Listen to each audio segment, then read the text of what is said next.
10 easy lines on Gandhi Jayanti. Gandhi Jayanti is celebrated every year on 2nd October. It is the birth anniversary of Mahatma Gandhi ji. Mahatma Gandhi was born in 2nd October 1869 in Porbandar, Gujarat.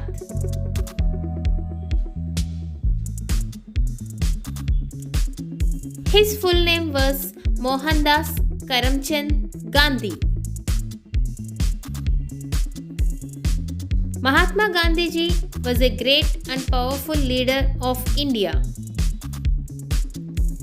Gandhi ji is also known as Bapu and Father of the Nation. He spent a major part of his life to get freedom for our country.